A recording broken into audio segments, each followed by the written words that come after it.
Hi, welcome to my tutorial. It's going to be on math operations today. You might be a little confused by the term operations when it comes to math because unless your math teacher is really mean and you really suck at math, usually there's no knives or scalpels or blood involved in math. Okay, an operation in math is simply when you perform an act. So what's an act? What's an operation? What are you performing in math? Well, addition, subtraction, multiplication, and division. It's that simple. Addition, subtraction, multiplication, and division. Those are the four basic math operations. They're pretty simple. You've been working with them for a very long time, but now the terminology is going to get a little bit more complex, and as we move into algebra, one of the big changes that happens is the way that these operations are represented is going to change for you. So, for instance, these four operations can be shown with various symbols, which you know, right? You've been working with them with the plus sign and the minus sign for a very long time. The biggest change for you now, as you move into algebraic thinking, is that these operations are going to change their symbols. Take a look at these here. Okay, trying to center it. Good. If you notice, addition still only has one symbol, just that plus sign, and subtraction only has one symbol, just the minus sign. But take a look at multiplication. Multiplication, what is this? What are all these signs that you suddenly have to know? Okay, here we go. In multiplication, you have this x here, just like 2x 3, 2 times 3. You've been working with that for a long time. Now, because in algebra we use the letter x to represent the unknown or as a placeholder for numbers that we don't know yet, we don't like to use the x for a symbol for multiplication as well because that gets very confusing. So here's what you're going to start seeing in algebra. You're often going to see this little dot thingy here. So you'd see like 2.3, and that would be your new multiplication problem. That means to multiply. There are some others here that you need to know, especially if your teacher is using his or her computer to write tests. You're going to see this asterisk, this little star sign. That means multiply. If you see two numbers together, or sets of numbers, but we'll get into that in a few minutes. If you see anything in a parentheses, and it's the next thing that you see is another set of parentheses, that means whatever's in the parentheses gets multiplied by whatever's in the next parentheses. Okay? And the last thing you're going to see, getting this straight here, is this 4, this sum number. There we go. The sum number outside of a parentheses with some number inside a parentheses. That also means multiply. Multiply what's in the parentheses, whatever's in the parentheses, and that might actually be another problem, another math problem for you to solve. But whatever's in the parentheses gets multiplied by that 4, and we'll talk about that in a little bit too. The next thing I want you to notice is division, okay? There's some different symbology for division. You probably are used to this first one where you have some number outside of a box and some number, I represented that some number by x because in algebra we represent the unknown with x, inside of a box. And we used to do long division like that back in 3rd grade. Okay, you also have seen division problems set up like this. You might have, it might say 4 divided by 2. Well, take a look at this one. You probably recognize this not as a division problem, but as a fraction. I have the best news in the world for you. There are no fractions in algebra. Get rid of the thought. They don't exist. your life just improved 1,000%, I'll bet. Okay, anytime you see this, where you have one number over the top of another number, just like this, it means divide. In this case, it would be 2 divided by 4. It's always the top number divided by the bottom number, okay? So you're going to start to see a lot of improper fractions in your algebra problems. So for instance, you're probably going to start seeing things like this. You have to keep in mind, this is not a fraction. This is a division problem. This is 16 divided by 4.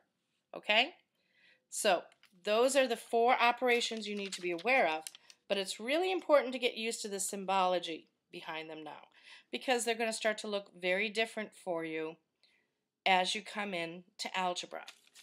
The next thing that we need to talk about, I know, who on earth said that you in high school now had to do all this stuff with operations? Didn't you do this in first grade? Well, the other thing is that we need to understand a few things about our operations. Operations are, the 4 operations are interrelated, okay? They are opposites of each other, and they also go in higher order. So if you think of it as this kind of a chart, okay, where you have addition, subtraction, multiplication, and division, okay? It's probably pretty intuitive for you by now that addition and subtraction are opposites of each other, right? 4 plus 4 is 8. 8 minus 4 is 4. Okay, you're used to those things. But they are opposites. Multiplication and division are opposites of each other, okay? So if you were to make this square for yourself to help you remember for a while, addition and subtraction go on the top, and they are on the right and left. Multiplication and division go on the bottom, okay? And they are on the right and the left. So whatever's on the left is the opposite of what's on the right, and vice versa, okay? If you are moving down the chart, addition, multiplication, if we were working with a little bit more advanced mathematics, we would start adding things like exponents on the way down, moving down this chart of operations. Well, here's the secret. Really, everything in math can come back down to addition and subtraction. I know that sounds a little crazy. Think about it for a minute.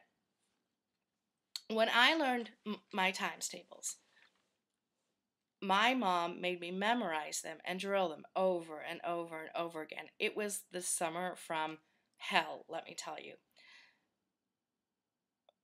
And later in life, I never really understood what multiplication was all about. I just knew that it was this horrible time in my life where I fought with my mother every day to memorize times tables, and I had to do it. Later in life, I was lucky enough that somebody pointed out what should have been obvious the whole time, that multiplication is really just fast addition, and I can prove it to you, okay? Let's say that you are going to do the problem 2 plus 2 plus 2 plus 2 plus 2 plus 2 plus 2. I'm not even sure how many that is, but you can help me out here, okay? 2 plus 2 plus 2. That's 1, 2, 3, 4, 5, 6. All right. Well, if I were, let's say I'm a real math guy. Now, you and I know that I am not a math person. The fact that I can explain this is because I suck at math and somebody helped me learn this.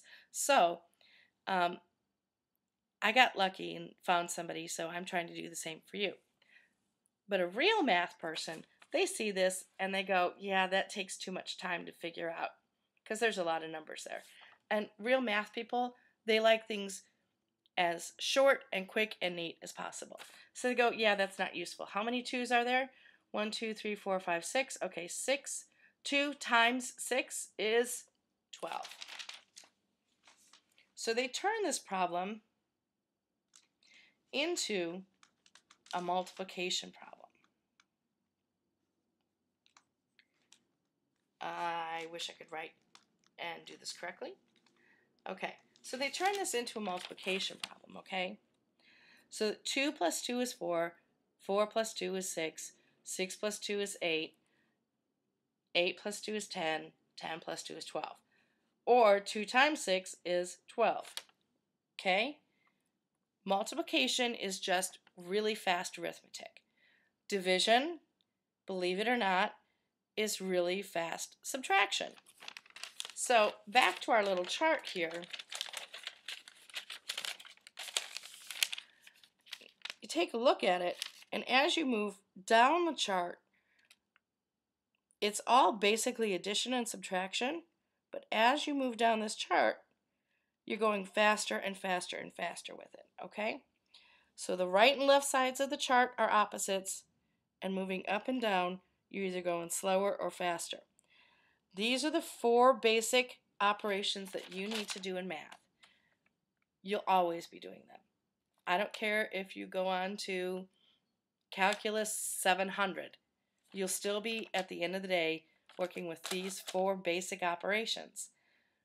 The important thing as we move into algebra is to know that these 4 operations come in pairs of opposites: addition and subtraction, multiplication, and division. The other thing to know that's really important as we move into algebra is how these operations can be represented in different ways in algebra. Okay? So thank you for talking to me, and I hope this helps. Let me know if you have any questions.